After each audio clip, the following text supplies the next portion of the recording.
Hello football fans, আজকের দিনটি শুরু হলো মেসির ম্যাজিক্যাল পারফরমেন্স দিয়ে। গেল এক সপ্তাহ পর ইন্টার মায়ামি জার্সিতে মাঠে নেমে কি অসাধারণই পারফরমেন্সটা করলেন লিওনেল মেসি। দলের হয়ে নিউ ইংল্যান্ডের বিপক্ষে করলেন জোড়া গোল ও একটি অ্যাসিস্ট। এছাড়াও গড়লেন MLS এর নতুন ইতিহাস, যার দ্বারা মায়ামিকে 4-1 গোলের বড় ব্যবধানে জয় এনে দিয়ে পয়েন্ট তালিকা শীর্ষেও তুলেছেন মেসি। এবং বর্তমানে তিনি যে ফর্মে আছেন তাতে চলতি মৌসুমে ব্যালন ডি'অরের রেস থেকে তাকে কোনোভাবেই দূরে সরিয়ে রাখা যাবে না। বিশেষ করে তিনি যে ক্লাবটির হয়ে খেলছেন সেটি তার সবথেকে বড় প্লাস পয়েন্ট। ডিফেন্সহীন একটি দলকে নিজের একক পারফরমেন্সের দ্বারা পয়েন্ট তালিকার শীর্ষে ধরে রেখেছেন মেসি। এবং বর্তমানে ইউরোপে খুব কম প্লেয়ারই আছে যারা কিনা লিওনেল মেসির এই ফর্মটা ধারে কাছে আছেন, যার কারণে চলতি মৌসুমের ব্যালন ডি'অরটির জন্য আবারও লিওনেল মেসির নাম আলোচনায় আসছে।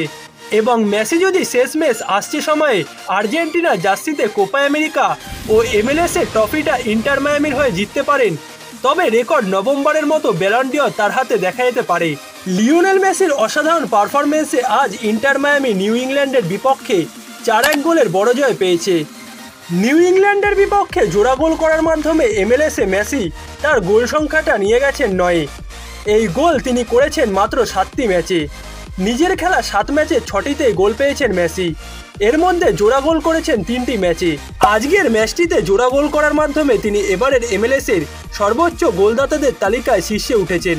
আগের ম্যাচেও ন্যাশভিলের বিপক্ষে জোড়া গোল করে মায়ামিকে জিতিয়েছিলেন মেসি, এবং এই ম্যাচটিতেও তার জোড়া গোল ও একটি অ্যাসিস্টে মায়ামি জয় পেয়েছে, যার মাধ্যমে ইন্টার মায়ামি বর্তমানে পয়েন্ট তালিকার শীর্ষে আছে। 11 ম্যাচে 6টিতে জয় ও 3টিতে ড্র নিয়ে 21 পয়েন্টের সঙ্গে ইস্টার্ন কনফারেন্সের শীর্ষে আছে তারা। MLS এর 2 কনফারেন্স মিলিয়েও একই অবস্থানে আছে মেসির দল। আজকের ম্যাচটিতে ম্যাচের মাত্র 40 সেকেন্ডের মধ্যে পিছিয়ে গেছিল ইন্টার মায়ামি। বরাবরের মতো দুর্বল ডিফেন্সের কারণে ইন্টার মায়ামি এই ম্যাচটি শুরু হওয়ার মাত্র 40 সেকেন্ডের মধ্যে পিছিয়ে পড়ে। মায়ামি পিছিয়ে পড়ার পর নিউ ইংল্যান্ডের রক্ষণে একের পর এক আক্রমণ চালিয়েছিলেন মেসি, তবে গোল পেতে তাকে অপেক্ষা করতে হয়েছে 32 মিনিট পর্যন্ত। রবার্ট টেলরের অ্যাসিস্ট ধরে অসাধারণ একটি গোল করে মায়ামিকে সমতায় ফেরান মেসি, যার দ্বারা 1-1 গোলের সমতা নিয়ে প্রথমার্ধ শেষ করে মায়ামি। দ্বিতীয়ার্ধে ফিরে এসে মায়ামিকে এগিয়ে দেওয়া গোলটিও আসে মেসির কাছ থেকে। সার্জিও বুস্কেসের অসাধারণ একটি অ্যাসিস্ট থেকে লিওনেল মেসি দুর্দান্ত একটি গোল করেন, যার দ্বারা 67 মিনিটেই ম্যাচটিতে 2-1 গোলে এগিয়ে যায় মায়ামি। এরপর ম্যাচটিতে আসা মায়ামির অন্য দুটি গোলেও জড়িয়ে আছে মেসির নাম। ম্যাচের 88 মিনিটে ইন্টার মায়ামি পেয়েছে তাদের চতুর্থ গোল। লুইস সুয়ারেজের করা সেই গোলটি এসেছে মেসির দুর্দান্ত এক পাস থেকে। এর আগে 83 মিনিটে বেঞ্জামিন ক্রিমাসিচ যে গোলটি করেছেন সেটিতেও জড়িয়ে আছে মেসির নাম। মেসির বাঁ পায়ের দুর্দান্ত শট নিউ ইংল্যান্ডের গোলকিপার ঠেকিয়ে দিলে ফিরতি বলটি জালে জড়ান ক্রিমাসিচ, যার মাধ্যমে ম্যাচটিতে 3-1 গোলে এগিয়ে গেছিল ইন্টার মায়ামি। নয়তো ম্যাচটিতে মায়ামির জার্সিতে হ্যাট্রিকও পূরণ করে ফেলতে পারতেন মেসি।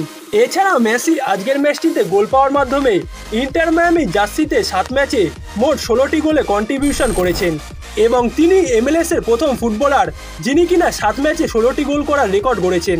এর আগে MLS এ কোনো ফুটবলারই এমন আসেনি যে কিনা 7 ম্যাচে 16টি গোলে অবদান রেখেছে।